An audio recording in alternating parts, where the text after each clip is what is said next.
Hello, this is Dr. Sana Hashmi.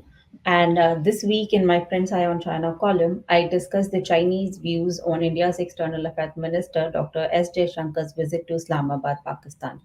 He is in Pakistan right now to represent India in the Shanghai Cooperation Organization heads of the government meeting.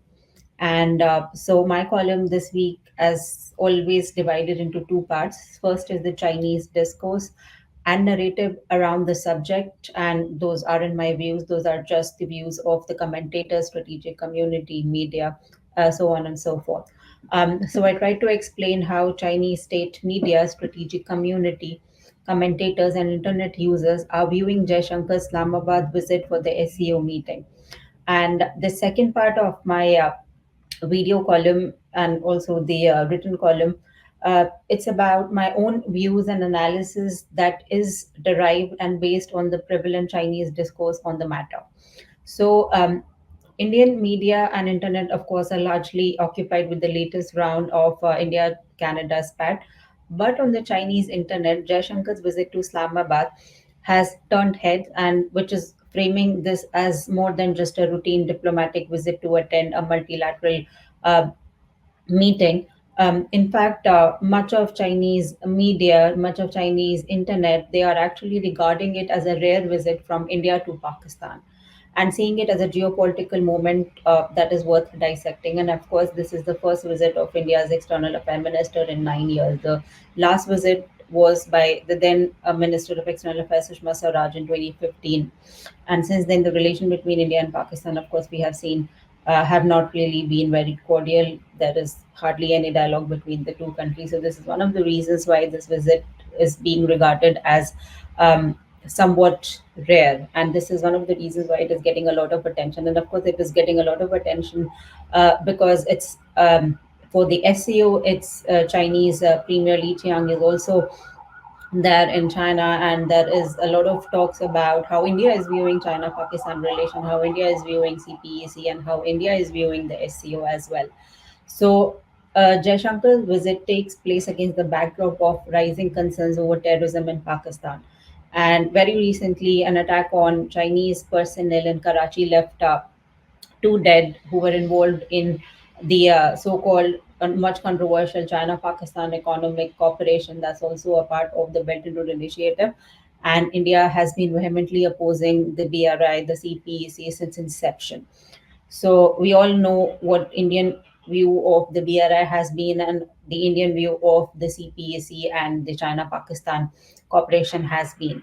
So the Chinese embassy condemned the recent attack as a terrorist attack, which is, I also feel it's rare, because whatever happens in Pakistan with respect to terrorism, with respect to its own people, China has always been very mellowed and mild with respect to Pakistan. And we know the primary reason is India. So the cooperation is perhaps primarily based on countering India.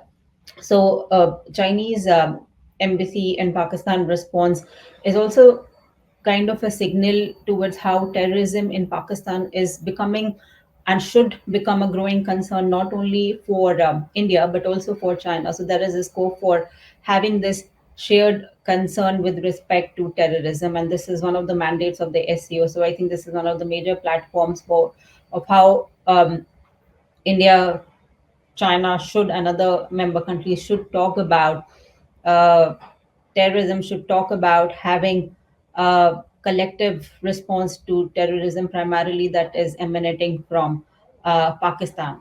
But this is, of course, an ideal situation.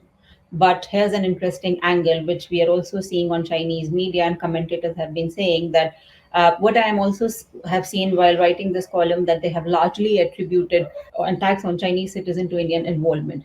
So these are the claims, these are the accusations that have been circulating, that India has ties with Baluch Liberation Army, and India may have funded some of their operations, including the recent attack and the killing of the Chinese nationals in Karachi. So this is something, and then I believe that this is something that also Pakistani leadership has also been saying. So at least they stand of Pakistan and China is somewhat similar with respect to India and its involvement. So with Jaishankar's visit happening now, some commentators are actually questioning whether this is an attempt to project a more favorable image of India or to perhaps shift focus away from these accusations.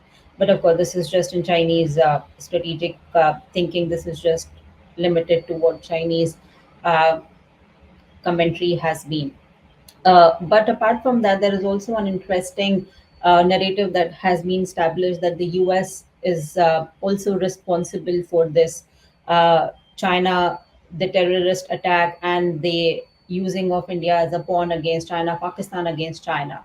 And the US is also entering the discussion as Chinese analysts suggesting that Washington is playing an influential role in India's actions to counter China's rise. Of course, with the emergence of the Indo Pacific, this is a very common perspective that we have been hearing. But the argument is that the US might be using India as a strategic pawn, strategic partner in the region, which in turn is going to deteriorate India-China relationship as well as India-Pakistan relationship.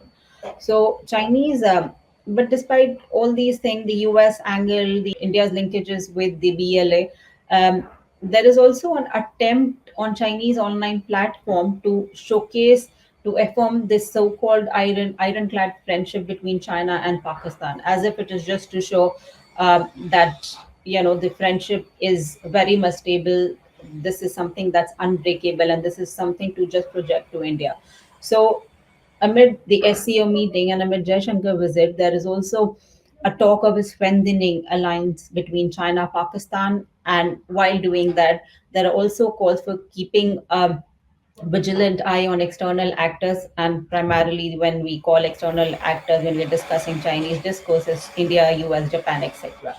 So the deepening China-Pakistan relationship is something that India is definitely keeping an eye on, especially if Pakistan were to join BRICS, potentially amplifying China's clout within the group. This is also another perspective that the discussion is just not limited to SEO, but also the potentiality of Pakistan joining the BRICS. And of course, we have all seen what happened when India was joining the SCO. At the same time, China was pushing for Pakistan entry, and that was primarily to keep a check on India, to keep having to keep creating issues within the SCO and specifically for India. So there's another layer to this. The discussion is also about India's somewhat ambivalent approach or uneasy relationship within the SCO itself. So the Chinese commentators argue that India feels overshadowed by China and Russia's dominance in the organization, and they suggest that India has dialed down its engagement, its participation, which could be seen as a quiet form of discontent with China's uh, dominance of the grouping and the functioning of the grouping as well. So the overarching narrative is very clear. What we are getting from the Chinese discourse is that India's influence within the SCO perhaps pales in comparison to its larger ambitions, why it joined the SCO, and how it is unable to counter China within the grouping. But there is also a minor section in China, particularly the strategic community, that is being a little positive on the SEO meeting. And one example is that of Sun Chuangchul, who is the director of the Russian Institute of Eastern Europe and Central Asia at the prominent Chinese Academy of Social Sciences. He optimistically noted that this SEO summit. This meeting is particularly the first after the latest round of expansion with Iran and Belarus. Would address a wide range of issues, including economic cooperation and cultural exchanges. But in my opinion, Chinese discourse on India's role within the SCO and Jaishankar's visit to Islamabad is a bit lopsided. And that is where things are getting tricky. So Jaishankar's visit isn't just a symbolic gesture. I do believe that it's a statement that India is still in the game, and despite differences with both China and Pakistan, it is willing to engage within the SCO framework, as well as it is not letting bilateral differences impact the functioning out progress of the SCO. And even if the Chinese discourse paints India as a marginal player, it's very hard to ignore that India's participation in the SCO, especially in tackling the regional security issues, terrorism, it remains very, very critical. So, yet the SCO itself seems to be drifting away from its core mandate of addressing terrorism. That was one of the major reasons, objectives of the SCO since its expansion with Uzbekistan. uh, and I don't really see that, since the expansion, since India coming into the grouping, since Pakistan coming into the grouping, that has kind of been diluted. And the primary reason is, of course, the China Pakistan nexus, who are actually hindering uh, to deal to address India's concern. And I believe that China has to be blamed for that. And it is also because forming a collective approach to terrorism would also mean involving and addressing India's very legitimate concerns vis-a-vis Pakistan's state-sponsored terrorism.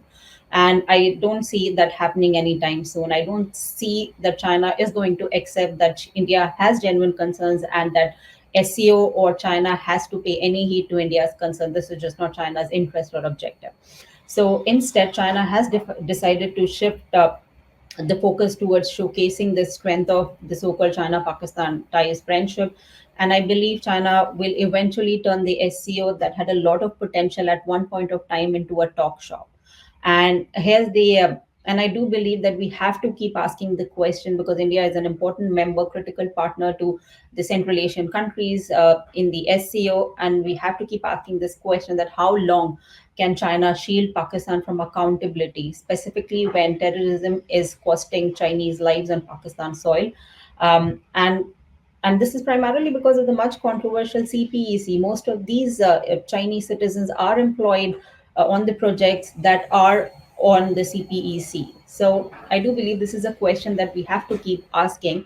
And as Jaishankar attends the SCO summit in Pakistan, there are other questions that are looming large over the regional approach to counter terrorism and the SCO's broader role in times to come. So, the larger question is: so is this a moment of change, or it is just more of the same that we have been seeing for a very, very long time?